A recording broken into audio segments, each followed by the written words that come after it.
Good morning, Stephen Talbot here, and today is Friday, September the 29th. As always, thank you so much for being here with me and watching these videos. I really appreciate it. You might be able to tell that my background is a little bit different than it normally is. I'm at Long Hunter State Park. I have not been here since I was a child. And I think I appreciate it much more now than I did then. It's beautiful. I've already gone. There's like a lot of different trails. There's 2 4-mile trails. There's a 1/4 mile trail. There's a 2-mile loop around Couchville Lake. I think that's how you say it. Couchville Lake. It's actually completely paved and flat, so it's even wheelchair accessible. It's 8 feet wide. That was beautiful. But then I wanted to get a little bit more adventurous, so I decided to come on a 4-mile one-way trail, which is the trail that I'm on now. So some of the trails loop so that you as you go, you kind of start where you finish, or you finish where you start. You finish where you start. This one goes 4 miles in one direction. So it's funny, there's little signs along the way that say, "This trail is not a loop. Park closes at sunset." My Aunt Linda, who I've talked about many times before, she actually got bit, or whatever, I think by a tick. And it caused her to get Yellow Mountain Rocky Horse, or shit. I can't remember what it's called. Rocky Mountain Yellow Fever, or something. And so I was a little bit, I went on a trail a couple of weeks ago at Radnor Lake with my friend Keeney. And I was thinking about it then, and I'm thinking about it now. I was reading reviews of this park, and one of the people said, they rated it 1 star, and they said, "Park is beautiful, but beware. Beware, there's lots of tick seedlings," or some shit. And so I was like, oh Lord. But you know what? I'm not even going to perpetuate that reality of me getting infected by some tick, and that's what I wanted to talk about today, I guess, is,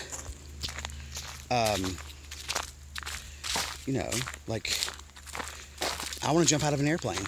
And some people were like, "Girl, what if the parachute doesn't open? Am I not going to do it because of something that could potentially happen? I mean, I might die in a car accident today, right? Is that going to stop me from leaving the house and not driving? I might get hit by a car as I'm walking. Is that going to stop me? Does that mean I'm going to stay in the house and not walk anymore?" It's like... So, I had been wanting to come hiking for a while, and that tick thing has been in the back of my mind, and then I'm like, this doesn't even make sense. I could get hit by a car. I could die on in a plane crash. Does that mean I'm never going to get on an airplane? Hell no, it doesn't. Of course I'm going to go on this fucking trail. I mean, I guess the difference is I don't know anybody who has died in a plane crash. I do know somebody who's been infected by a tick, so it's a little bit closer to home, I guess.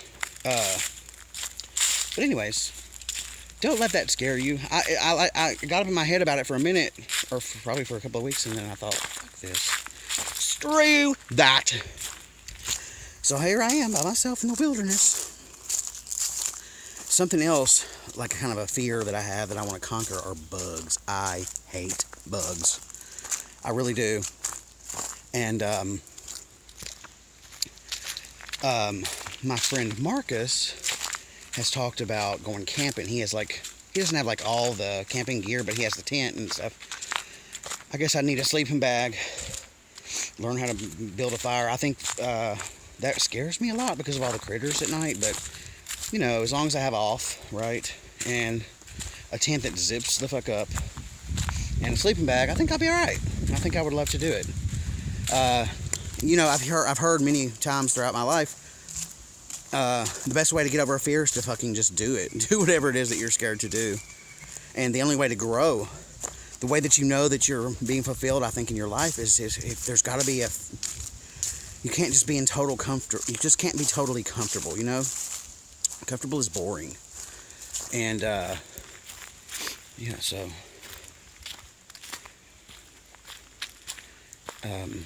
so I think you have to get out of your comfort zone.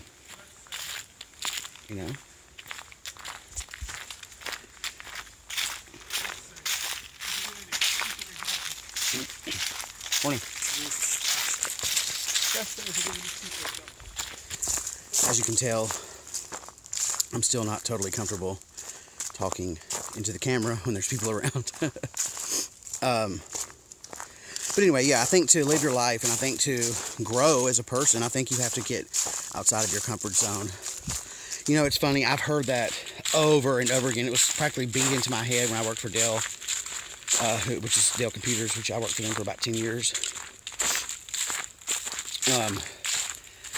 They were just constantly talking about, well, you know, get out of your comfort zone. And at the time, I mean, there were a few times, obviously, to like get promoted, I had to get out of my comfort zone and to do interviews and stuff. That's definitely not something that I'm comfortable doing. Oh God, to give presentations during big staff meetings with all the VPs and stuff in the room. Oh, you're talking about heart on the floor. What's interesting is that has got to be the worst thing, like public speaking. And I think the vast majority of Americans, I think, are scared of public speaking. What's interesting, though, is if you know what you're talking about, well, for me, I mean, well, I've never given a speech about something I didn't know what I was talking about, but I hated doing it with a passion. But every time I did it at Dell, they always told me I was so good at it. They even asked me they tried to get me to come to the training department to train new hires or to give presentations to them. And when I was always selected on my team. Well, not always. I guess we kind of went around and took turns, now that I think about it. But you know what? There was a couple of times that I bombed. I mean, I guess it would be like a comedian's equivalent of bombing, where, you know, the executive in the room would ask me a question, and I didn't have the answer. So rather than just say, I don't know, sir, I'll get back to you, I'll find out and get back to you, I'll just sort of try to wing it. But, you know, that's just like everything, that was a learning experience. Anyway, I didn't want to talk about giving public speaking or doing public speaking. That's not what my video was about. Sorry, I know I get sidetracked sometimes. It's okay, because this is my channel, and this is my video and my life.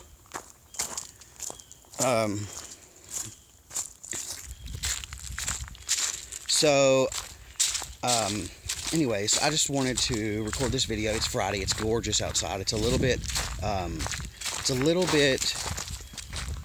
cool outside today, just swimming. As I've talked about so many times, you know, I think my swimming days are over for this season. It's bright and sunny outside, but it's cool, and the high today is only in the high 70s, and usually it doesn't reach the high temperature until like 5 p.m.ish, 4 p.m.ish, 4 p.m. or 5, between 4 and 5, something like that. So, but I guess it would be nice to lay out in the sun at the pool and not necessarily get in the water. But the thing is that, you know, you get to, if you stay out in the sun too long, you start to get hot. And I'd be wanting to get into the water. And if the water's super cold, then that's not possible. So that's the reason. Anyways, I was just thinking that I just need to find something else I like doing besides swimming and laying out. Why not hike? I just picked up when I first parked my car at the state park parking lot or whatever, they had some brochures, so I picked up a brochure about the Tennessee state parks, and we have like, I don't know how many, but a lot of them, thousands of miles of hiking trails, mountain biking trails, canoeing. Like, where have I been my whole life, you know? I guess I would say that I really wasn't an outdoor person. I was much more a homebody. In fact, I would go for weeks at a time without even coming out of my house. I worked from home. Well, that's not true. No, I think in the past it was true, but like, I started my Airbnb business, and so I would constantly leave the house to clean the Airbnb units and to meet the guests. But prior to that, when I worked for Dell, this may not be entirely true, or maybe it is, I don't know, but it just seems, I think that I probably would go for a week or two at a time without leaving the house. And when I would leave the house, I would only go to the store real quick and come right back home. I think there was a period of time that I ordered food in, like, you know, either takeout or delivery. But I think there was a period of time when I did not even eat at a restaurant for years. It's so crazy. Like, I think all that happened after my mom died. I started drinking a lot. I was doing drugs. And, you know, it's funny. My life never really spiraled out of control. You know, I never hit, well, I hit my rock bottom, but everyone's rock bottom is different, I guess, you know. And it doesn't have to be a rock bottom. It can just be a wake-up call, you know. Like you get into a crazy accident and it almost kills you, or I don't know. There's just different things that happen in your life that sort of just shake you up and make you realize that, look, time is passing. What are you doing? You know, I don't have any regrets, as I've always said. I really don't. I've learned from everything. It's just so interesting to be on the other side of. I think I was maybe in a depression.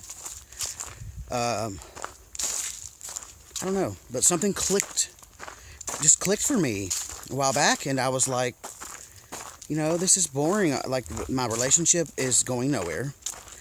My business is going nowhere. Everything was like just in a steady, you know, plane. It was like not going up. It wasn't going down. I don't know. Things were just boring. It's like the same old. And the crazy part is I was traveling, but I was going to the same places. I've always been a very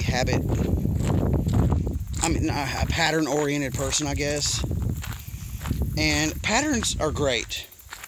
In fact, without patterns, you know, your life is probably a little bit hectic.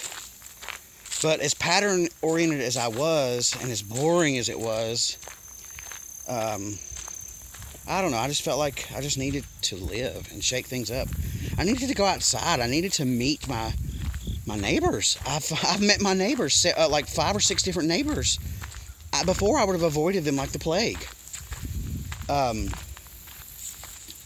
needed to get out and smile and be smiled at and get involved. I want to get involved with the community. I've already signed up to do some volunteer work. I signed up to try out for a gay chorus in Nashville called it's Queers in Harmony, or it's not really Queers in Harmony, but something, I can't remember what it's called.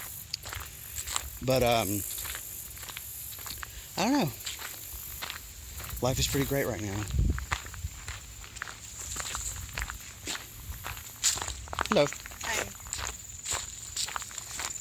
So, I don't know, life is pretty great right now, and, you know, the funny part about that is, you know, for so many years, I always thought that, I never thought, you know, you always hear money doesn't buy happiness. I'll tell you that money certainly makes things easier. I think I've talked about this before. Like, my business right now is on hiatus. I'm going through like a stage. I'm going like a sabbatical. You've heard of people taking sabbaticals. Now, I'm not in India, you know, meditating with monks, but I am meditating by myself every day. And I'm on a hiatus. Not a hiatus, a sabbatical. I'm on a sabbatical, and it's been, let's see, May, June, July, August, September. Into this month, it's been 4 months. I've been on a 4-month sabbatical. And every day I've been getting up, and I've been spending pretty much the entire day meditating in nature, walking, being in the community, just being out and about, just literally walking my city, different places every day, and it's been great. I also realize, I see my video is 14 minutes today, but that's okay. I am going to try to cut it down. I keep saying that, screw it. Like, if you don't like it, then go to the next video. But anyway, I don't know, it's great. It's crazy because I'm not like money. I don't have money coming in, really. I don't have any income coming in. I'm very humbled by this experience because, you know, I'm just surviving. I'm not in survival. It's so weird. I just remember being young, my mom being in like panic mode about bills, and hell, even when I had really good money coming in, there was many times that I was in panic mode, like paycheck to paycheck panic mode, constantly. And it's very humbling because now, I was making over $100,000 a year easily, and now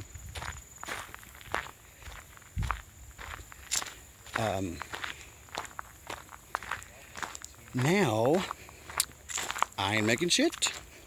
But, you know, I have some stuff in the work. I've got a lot of legal stuff going on. Of course, you guys know about my separation from my ex-partner, which has been probably the greatest thing that could have ever happened in my life, or to me, or the best thing that I've ever done. And as I've said before, I really wish him the best. I really do. I don't think he meant any harm. I don't think he was consciously, doing anything crazy or whatever. And I really wish him the best. I told him that several times when we were going through this whole breakup, and he didn't believe me, But that's okay. He's not in a space to believe me, and that's fine. I've been in that same place in my life, and I get it. But hopefully one day he'll realize that I meant him no harm either, and things don't last forever, and that's okay. We just move on, and we learn from it, and we gain experience from it, and we become better people in the process. So, it is what it is. Anyway, so to wrap this up, sorry, I got a little bit serious with you. One other thing I'll mention is, I think I also mentioned this before as well, but I love to listen to podcasts, while I'm doing walking or hiking or jogging. And there's also a podcast I listen to called Spinning Sessions. And every week they come out with a new podcast. They play all the latest dance music, like stuff that you cannot find anywhere else. They'll just play it on this podcast, and the release dates are typically like 3 or 4 weeks away from when they played it on the podcast. And believe me, there's several tracks that I've heard that I really, really love, and I try to find them on SoundCloud, on YouTube, anywhere, and they're nowhere to be found. Of course, I could do something illegal for everybody and start downloading the podcast and then splitting up the tracks and uploading them one by one to YouTube. They'd probably get a ton of hits, but they would be copyrighted, and so I won't do that. Anyways, if you like dance music, I highly recommend you check out Spinning Sessions. Anyway, the reason I brought that up is because today there was they play like 8 or 9 new tracks every week, and then they also have a 30-minute guest mix with a different DJ each week. And I can't remember the DJ, but today I was listening to it, and it was really trancey music. And that, along with endorphins or whatever the hell is released when you exercise. I talked about it before, working out so hard and getting a really good sweat going on, and then just freaking breaking down and crying. In a good way, I can change the world kind of way. It happened to me at the YMCA when I did a group dance class, and it's happened to me several times, and it happened today. That trance music was going, and the sunshine was shining right in my face, and the beauty of the lake was just, alongside me, and I was just like, God, this is such an awesome world. I'm so happy to be alive. And on that note, I hope that you are happy to be alive, and if you're not, get up, get out, make some changes, go on a hike, go on a walk, listen to some good music, call up a friend, because it ain't that bad. It's just not that bad. I have my basics. I have a roof over my head. I have a reliable vehicle. I have clothes on my back. I have food in the fridge and the cabinets. And I have, what God or the source or who the Buddha or who the fuck ever, the Big Bang or whatever the hell created all this. Well, you don't need much else, man. You don't need much else. So on that note, I want to thank you again for watching my videos. I really appreciate you being along with me for this journey. And if you're not subscribed, please take a minute to subscribe. Share it with your friends and your family, loved ones. If you think my videos are inspirational, provide you with resources, informational, or entertaining, please hit the thumbs up button. And if you have any questions, comments, or if you think I'm cute, let me know in the comments below. And as always, until next time, enjoy yourself.